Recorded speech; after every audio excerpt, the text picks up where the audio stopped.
눈물이라고 하는 제목으로 말씀드리겠습니다. 시편 42편은 고라 자손의 노래입니다. 이 노래의 내용을 쭉 보면 이전에 이 시인은 하나님을 예배하고 섬기는 성전 가까이서 또 하나님께 찬양하는 그 역할을 감당하며 살았던 것 같습니다.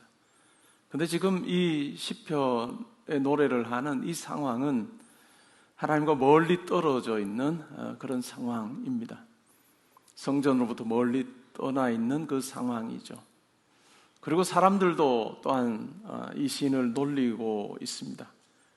내 하나님이 어디 계시냐? 하나님이 계시다면 네가 이렇게 사는 것이 맞냐라고 하는 사람들의 조롱을 받으며 살고 있고, 또한 물리적으로 하나님을 떠나 있는, 하나님의 임재와 멀리 떠나 있는 그러한 삶을 사는 것 같습니다.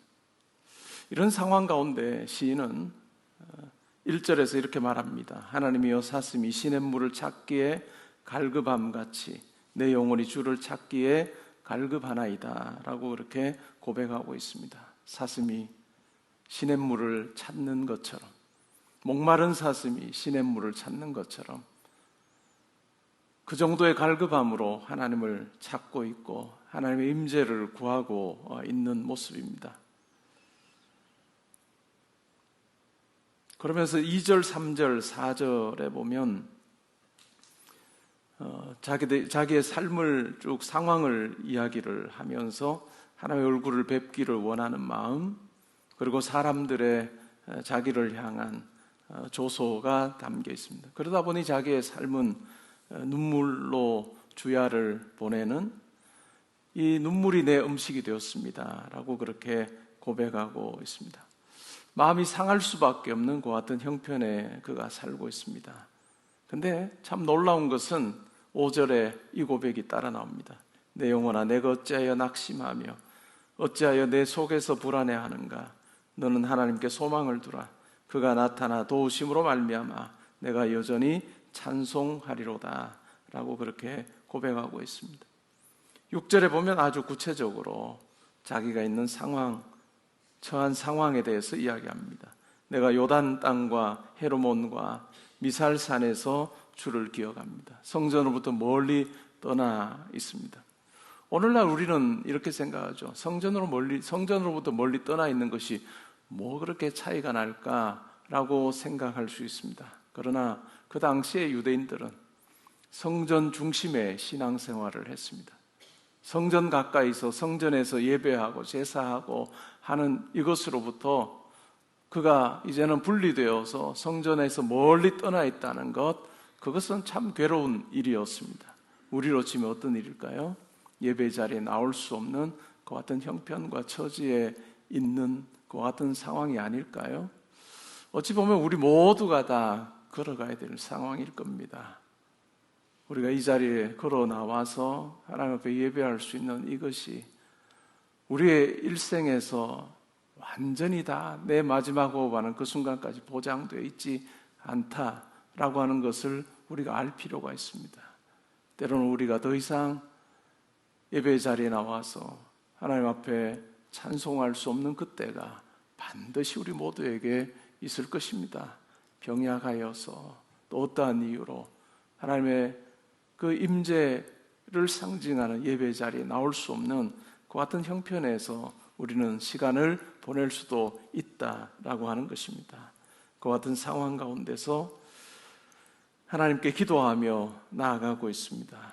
기도하며 나아가고 있을 뿐만 아니라 또한 11절에서 또한 그렇게 고백하고 있죠. 내 영혼아 내가 어찌하여 낙심하며 어찌하여 내 속에서 불안해하는가? 너는 하나님께 소망을 두라. 나는 그가 나타나 도우심으로 말미암아 내 하나님을 여전히 찬송하리로다 라고 그렇게 고백하고 있습니다. 자기의 영혼을 향해서 이 이야기를 하고 있습니다. 내 영혼아 낙심하지 말아라. 두려워하지도 말고 불안해하지도 말아라. 그리고 오히려 하나님께 소망을 두라 라고 그렇게 이야기합니다. 그러면서 자기의 이와 같은 상황 가운데 함께 하실 하나님을 노래하고 있습니다.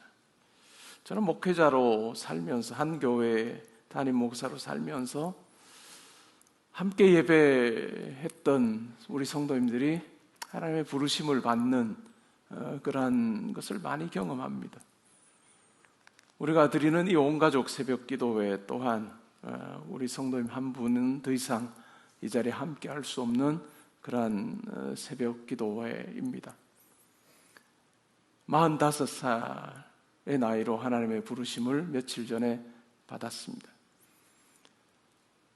작년에 우리 교회에 등록하신 성도님이시고 우리 교회 등록하실 때 이미 몸이 좋지 않은 상황 가운데 있었습니다. 그러나 제가 예배 자리에 있을 때마다 항상 기억이 나는 것은 그 아픈 몸을 이끌고 야윈 그 몸으로 어떻게 해서든 하나님 앞에 예배하러 나오기 위해서 저 문을 통과해서 최대한 앞자리로 와서 앉으려고 했던 그 성도님의 그 모습이 지금도 선합니다. 어제 입관 예배를 다녀오면서 예배를 마치고 부모님과 함께 대화를 나누었습니다. 지방에 계시는 부모님에게 가서 이제 마지막 시간을 보낸 거죠. 어찌 보면 하나님 왜 나를 이렇게 빨리 데려가십니까? 아내도 있고 딸도 하나 있는데 왜 나를 이렇게 빨리 데려가십니까? 라고 원망도 할 법한데 원망 하나 하지 않고 굉장히 많이 고통스러웠다고 해요. 3주는 참 고통스러운 시간이었음에도 불구하고 내가 하나님 안에서 참 복받은 자다. 하나님께서 마지막까지 나를 붙들어 주시기를 원한다. 라고 하는 그 마음으로, 그 고백으로 철저하게 신앙의 고백을 하며 마지막 순간을 하나님 앞에서 보내었다라고 하는 이야기를 들었습니다. 아프면서도 어떻게 하면 더 힘든 아이들을 우리가 도울 수 있을까? 내가 도울 수 있을까라고 하는 그 마음으로 아버지, 엄마 없는 아이들을 최대한 돕기 위해서 그렇게 몇 명씩 매월 후원하며 그들을 향한 기도를 놓치지 않았던 그런 성도님의 이야기를 어제 들으면서 짧게 살았지만 하나님 앞에서 최선을 다한 삶이었다. 이 우리의 삶이라고 하는 것은 내가 얼마나 오래 사느냐가 아니고 하나님께서 내게 맡겨주신 이 땅에서의 삶을 내가 얼마나 하나님을 위해서 최선을 다하며 사는가라고 하는 그것이 참 중요하구나 하는 것을 우리가 지금은 함께 할 수 없는 한 성도의 이 땅에서의 마지막 그 삶에 대한 이야기를 들으면서 느낄 수 있었습니다. 우리 또한 마찬가지일 것입니다. 우리가 바라기는 다 건강하게 살다가 하나님 앞에서 그렇게 부름받았으면 좋겠다라고 하지만 우리 모두 다 연약함 가운데 또 약한 가운데서 우리의 일생을 마감할 가능성이 굉장히 큽니다. 그때 우리가 이 노래를 부를 수 있을까? 내가 이 고백을 할 수 있을까? 낙심하고 절망할 수밖에 없는 자기의 육신을 보면서 자기의 상황을 보면서 또 내가 걱정이 되는 우리 자녀들과 또 후손을 놓고도 나는 할 수 없지만 하나님께서 함께해 주실 줄 믿습니다 라고 하는 그 고백으로 내 영혼아 내가 어찌하여 낙심하며 어찌하여 내 속에서 불안해하는가? 너는 하나님께 소망을 두라. 나는 그가 나타나 도우심으로 말미암아 내 하나님을 여전히 찬송하리로다. 이것이 우리의 고백이 되면 좋겠습니다. 그러기에 우리 예배 자리는 소중합니다. 내가 언제든지 마음먹으면 나올 수 있는 자리가 아닐 것입니다. 언젠가는 여러분들이 정말 간절히 나오고 싶어도 나오지 못하는 자리라는 그 생각 여러분 가지시면 내가 오늘 이 자리에 있을 수 있다는 것이 얼마나 큰 은혜인가, 얼마나 큰 감사의 제목인가 하는 것을 우리가 고백하면 좋겠습니다. 우리의 삶 결코 당연한 것이 아니라 오늘 이렇게 새벽을 맞으며 새날을 내가 살 수 있게 하신 것도 하나님의 붙드심입니다. 시편 기자가 고백합니다. 내가 눕고 자고 깨었으니 주께서 나를 붙드심입니다 하는 그 고백으로 우리가 오늘 이 하루를 우리가 시작하고 또한 9월을 이 마음으로 우리가 보낼 때 당연한 것이 아니라 주의 붙들어 주심입니다.